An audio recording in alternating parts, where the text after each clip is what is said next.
ever just wished you could, I don't know, download a new skill, like straight into your brain? Oh, absolutely. Yeah. Like bypass all the hard work. Exactly. Imagine waking up fluent in Spanish or suddenly mastering quantum physics without, all the usual struggle and feeling totally swamped. It's a classic fantasy, isn't it? That desire to learn fast, learn effectively, feel genuinely well-informed on something. Especially something like a language. The traditional way, all those textbooks, the grammar drills. Yeah. Honestly, it can feel like such a climb. Really daunting sometimes. It really can. Heavy going. But what if? What if mastering something like a language wasn't just about the grind? What if it was actually about, joy? About consistency, sure, but also about grabbing every little moment. Finding the opportunity in the everyday. Yeah. What if the secret wasn't just more work, but a different kind of approach, one that's sort of woven into your daily life? Well, that's exactly what we're digging into today. We're doing a deep dive into this really transformative idea by stepping into the world of Sophie. She's from Paris, and she has this very real dream of becoming fluent in English. Right. And our source material for this is these fantastic excerpts from Sophie's daily English journey. It's a really insightful look at her personal path. And our mission here, for you listening, is really clear. This isn't just, a nice story about Sophie. Think of it more like a blueprint. Okay. We're going to pull out the practical bits, the surprising ideas, the principles from how Sophie does things that you can actually use. And honestly, this isn't just for learning languages. It could change how you look at learning pretty much any new skill. Right. It's about getting smart on how to learn, how to make it part of your life, make it enjoyable, even, transformative. We want you to leave feeling like you've got a new perspective on your own learning goals. Okay, so let's start where Sophie starts. Every big journey, especially learning a language, it needs that initial spark, right? That really personal why. So what's driving Sophie? Well, it's definitely not about getting a certificate or something dry like that. No, exactly. Her motivation feels really tangible. It's rooted in things she actually wants to do. She talks about traveling the world, sure, but she pictures it actually talking to people from different places, making real connections. That personal connection piece seems huge. Totally. And then there's the fun stuff like watching Hollywood movies without needing subtitles all the time. She wants to get the jokes, understand the dialogue properly, be really immersed. So these aren't just vague wishes like, I want to know English. They're specific. They're tied to experiences she really values. Right. Concrete things. And that specificity, that personal connection. It's fascinating. It makes you wonder, doesn't it? How important is it for anyone learning anything coding and instrument public speaking to link it to those deep personal dreams, to real life? It must make a difference.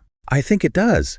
Because when you frame it like that, it stops being a chore, doesn't it? It becomes a pathway to something you genuinely want: connection, freedom, enjoyment. That's a powerful shift in motivation. It makes it less about discipline and more about desire. Exactly. It's like it taps into something deeper. That emotional link keeps you going when things get tricky, which they inevitably do. And here's something that I think a lot of us can relate to. Sophie isn't starting from zero. She actually understands some English. She can speak a bit. Right, she's got a foundation. But she's hit that wall, that really common sticking point for learners. She wants more than just basic understanding, more than hesitant speaking. She's aiming for fluency. And maybe even more importantly, confidence. The confidence factor, that's huge. It really is. Yeah. Moving from just knowing the words to actually expressing yourself easily, spontaneously, without second-guessing every syllable. It's like knowing the ingredients versus actually cooking a meal without constantly checking the recipe, right? That effortless flow.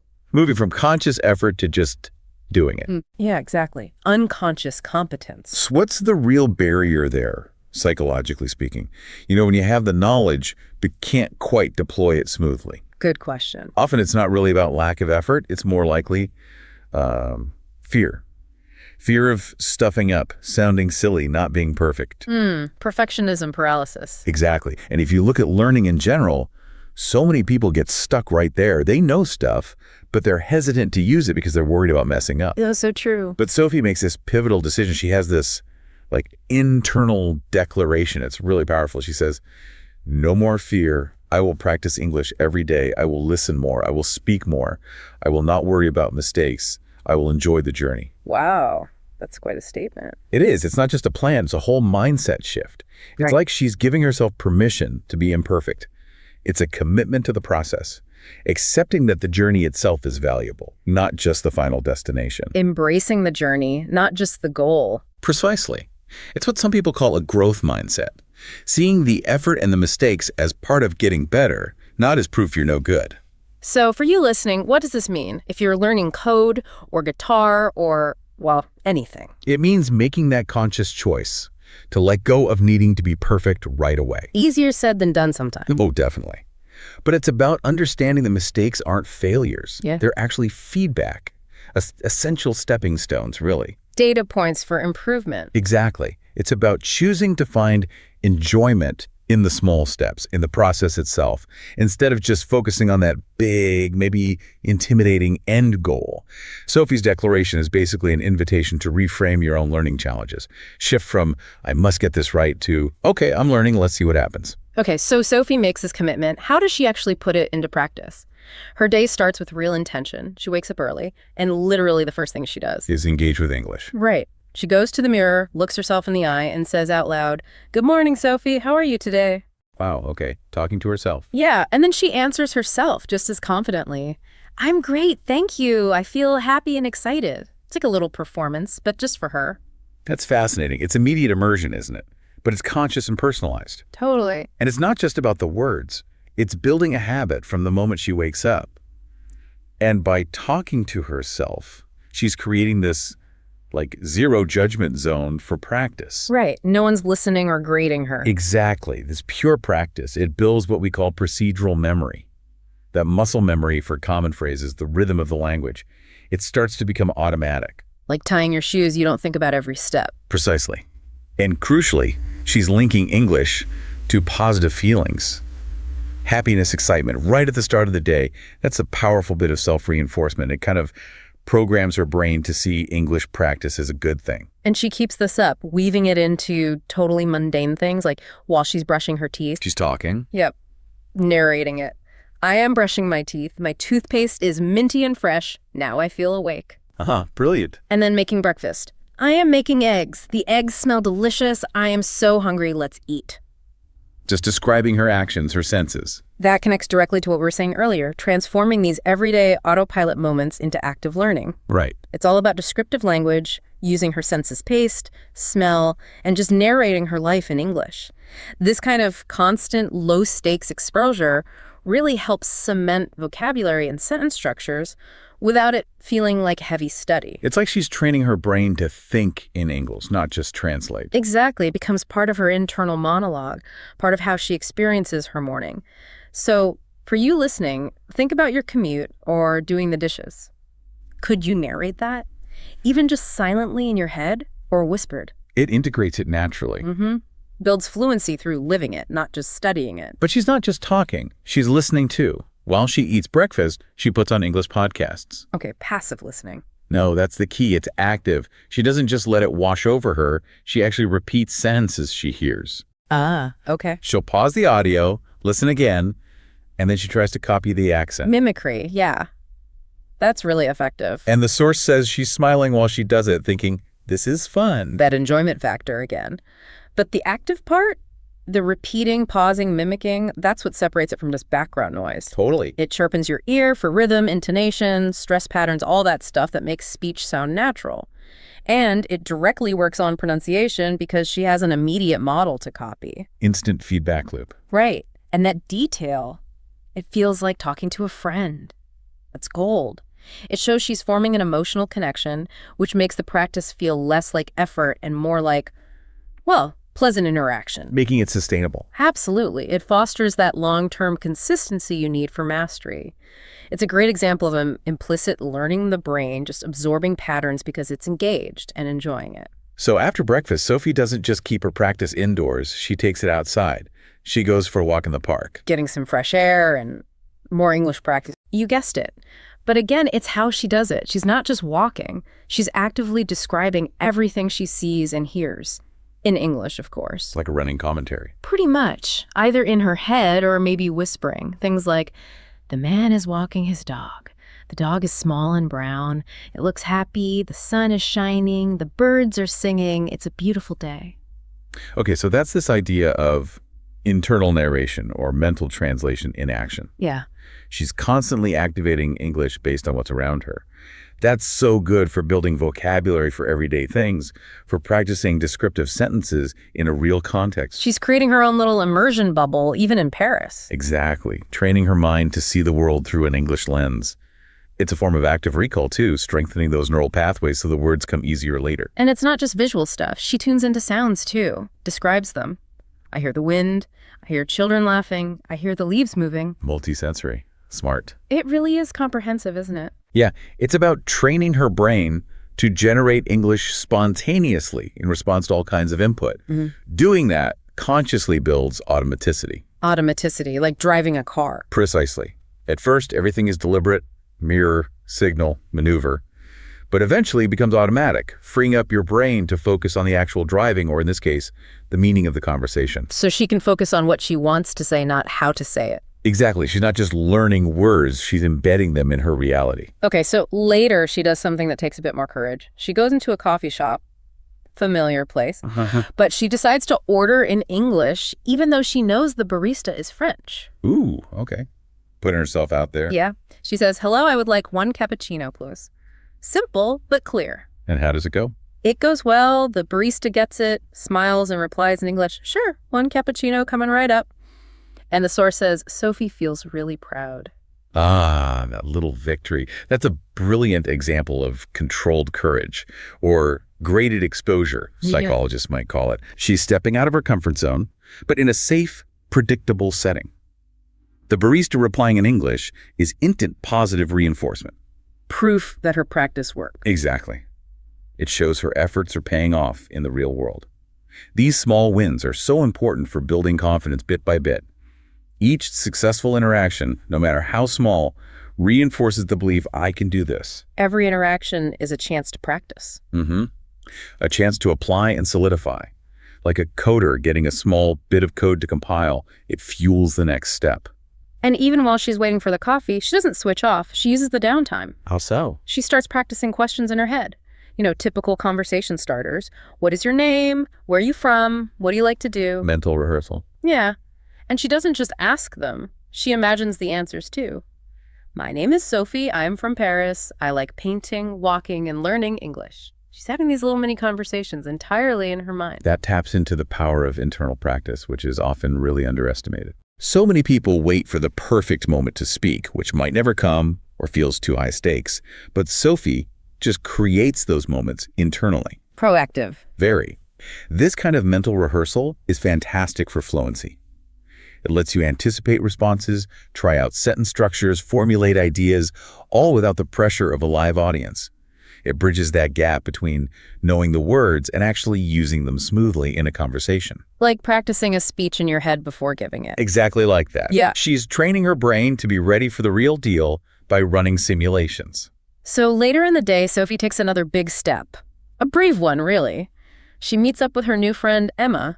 Ah, the Canadian friend who speaks English. That's the one. And even though Sophie's been practicing all day, you know, talking to a real native speaker unscripted, it makes her nervous, understandably. Oh yeah, that leap from practice to real interaction can feel huge. But she remembers her decision from the morning, tells herself, no fear, just speak. That internal pep talk again. Yeah. And she puts on a smile and just starts the conversation. Hi, Emma. How was your day? This is really where it all comes together, isn't it? It really is. Moving from the internal world to the external dynamic world of conversation. And that self-talk, no fear, just speak, that's a classic cognitive strategy for managing performance anxiety. Right. And having someone like Emma, who's presumably supportive, provides that safe but authentic space to practice. You need that real back and forth to develop proper conversational flow, to learn to react naturally, to understand different nuances, things you just can't get from practicing alone. It's like the difference between practicing scales and playing in a band. Exactly. That live interaction sharpens everything in a way solitary practice can't. And their chat really shows this active engagement. Emma says, "It was good, thank you. I went shopping today." Okay. And Sophie listens really carefully, and then just quietly, almost to herself, she repeats the key phrase, "I went shopping today." Ah, that quiet repetition again. Yeah. And then she asks her follow-up question, "What did you buy?" See, that little repetition is so insightful. It's active listening combined with this immediate silent reinforcement. She's processing it, maybe checking her understanding, or just embedding the structure without interrupting the conversation. Sneaky practice. Totally, and very effective. Then asking the follow-up shows she's not just trying to survive the conversation. She's genuinely engaged, curious, and able to keep it going. That's a huge step towards fluency, moving beyond simple exchanges. Sustaining the dialogue. It helps build those neural connections for faster retrieval and production next time. So they chat for a whole hour. Sophie's listening, asking questions, sharing her own stuff.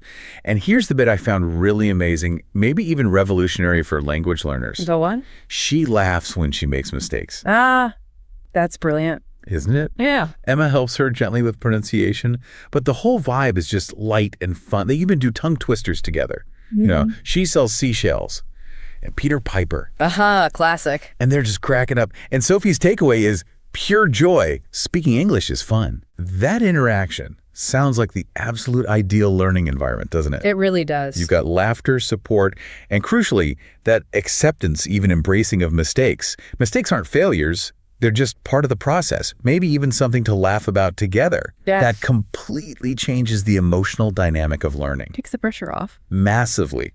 And tongue twisters, they seem silly, but they're actually great for practicing specific sounds, articulation, getting your mouth muscles working. But the big takeaway is learning should be fun and collaborative. Yeah. That transforms the potential frustration into enjoyment and connection. Which makes you want to keep doing it. It replaces that fear of judgment with playful exploration, much better for learning and memory. Okay, so the day is winding down, but Sophie's not done yet. She has one more really important practice she engages in. At night, she writes in her diary. Okay, reflection time. Exactly, and guess what language she writes in? Has to be English. Of course. She recaps her day, reflects on it all. Today, I practiced English all day. I spoke to myself, listened to podcasts, ordered coffee, and talked with Emma. Documenting the effort. Yeah, and she acknowledges the reality. I made mistakes, but I also made progress. Then she adds, I feel proud. I will keep going. English is my friend. Wow. That integration of writing as a reflective tool is really smart. How so? Well, writing lets her consolidate everything she learned and experienced during the day. It shifts her from active speaking and listening to a more structured, maybe analytical mode. It encourages that self-assessment, noticing the mistakes and the progress. Which is key for motivation, right? Seeing you actually are moving forward. Absolutely vital. And reinforcing the new vocabulary and grammar in a personal context makes it stick better. But that last line, English is my friend, that's powerful. It really stood out to me, too. It personifies the language. It's not this scary academic subject anymore. It's a companion, something supportive. That emotional connection makes the whole endeavor less of a struggle and more like nurturing a relationship. It's a fantastic bit of metacognition thinking about her own learning. Before she actually goes to sleep, though, there's one last little English hit. Keeping it going right to the end. Right. She watches a funny video. In English, naturally. She's laughing, repeating the funny lines. Mimicking again. Yeah, soaking up the natural rhythm and intonation. And she gives herself this final boost, this mantra. Practice makes perfect. I will never stop. That shows how entertainment can be such a great low-pressure learning tool. Definitely feels less like work. Exactly. She's absorbing authentic language, enjoying herself, reinforcing listening skills, picking up natural phrasing, all without feeling like she's studying. Repeating funny lines is especially good for intonation. And that mantra, I will never stop, it just cements her commitment. It leverages the brain's reward system. Learning feels good, so she'll keep doing it. And then the very last thing she does, she looks in the mirror again. Bookending the day. And she just gives herself this quiet, kind acknowledgement. Good night, Sophie. You did well today. I am proud of you. And then she goes to sleep with a smile. Ah, that's lovely. And so important. It brings up the role of self-compassion in learning, doesn't it? It really does. We're often so hard on ourselves. We are. But ending the day with self-praise, like that reinforces the growth mindset, builds resilience. It makes sure the whole emotional vibe around learning English stays positive. So she wakes up wanting to do it again tomorrow. Exactly. It's not a chore she dreads. It's something satisfying. It fosters that sustained effort you need. It's like ultimate self-care for a learner. Prevents burnout, keeps you engaged. That emotional regulation is just as vital as the learning strategies themselves. Okay, so we've walked through Sophie's entire day. It's quite something. Let's try and distill this down. What are the really key, actionable things that you, listening right now, can take away from her journey, regardless of what you're trying to learn? Yeah, connecting it to the bigger picture. Her methods are definitely transferable. It's not just about language. So what stands out? Well, first, that consistent daily practice, even small bits every day. That builds the habit, builds the neural pathways. Consistency over intensity sometimes. Often, yes. Then there's the active listening. Remember she said, listening helps me understand better. It's not passive. It's about really tuning in, maybe repeating, mimicking, internalizing the patterns. Okay, what else? Her willingness to speak loudly, even to herself. She said, speaking makes me feel confident. That directly tackles the fear of expressing yourself, which holds so many people back. Right, pushing past the inhibition. And maybe the biggest one, embracing mistakes. Her saying, I'm not afraid to make mistakes, is huge. It frees you from that perfectionism trap. Letting go of needing to be perfect. Exactly. And overarching all of this is making it fun, light, and full of laughter. That's maybe the most revolutionary bit for people who think learning has to be serious and hard. It harnesses your own enjoyment to fuel the process. Makes it sustainable. Totally. So if we put all that together, what does it tell us about the mindset of someone who learns successfully, like Sophie seems to be doing? Well, it shows that learning anything English, coding, cooking, whatever, it doesn't have to be boring or a grind. It can actually be enjoyable. Yes, it's about making it personal, making it relevant to you. Yeah. It's about weaving it into your daily life, finding those practice moments everywhere. And critically, it's about believing in yourself. Like Sophie says, I believe in myself. I am improving day by day. That self-belief seems key. It is. Her ability to turn fear into fun and turn every moment into practice, that's the real magic here. It's not just what she does, but how she feels about it, how she frames it. She really does embody practice makes perfect, doesn't she? But maybe adds, and make practice fun.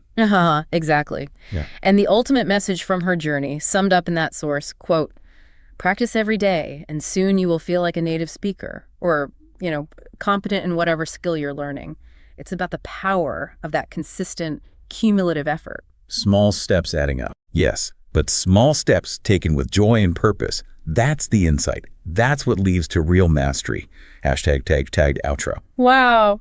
So this deep dive into Sophie's world, it really shows us that getting fluent or mastering any skill, really, it's not just about clocking hours in a classroom or reading textbooks, is it? Not at all. It's much more about those tiny moments of, brave practice. It's about positive self-talk, finding creative ways to immerse yourself. And maybe most importantly, finding the joy in it all, the laughter. Exactly. We've seen how weaving that skill into your everyday life, accepting the inevitable imperfections as just part of learning, and finding ways to make it fun and collaborative that can totally accelerate progress. And make the whole process feel genuinely transformative, not just like ticking off a task. Right. It becomes part of who you are, not just something you do. Now, Sophie asks us a great question at the end of her story, and it feels like the perfect thing to leave you, our listener, thinking about. Okay. She asks, with all that enthusiasm she has, so are you ready to make English your best friend? Let's practice together every single day.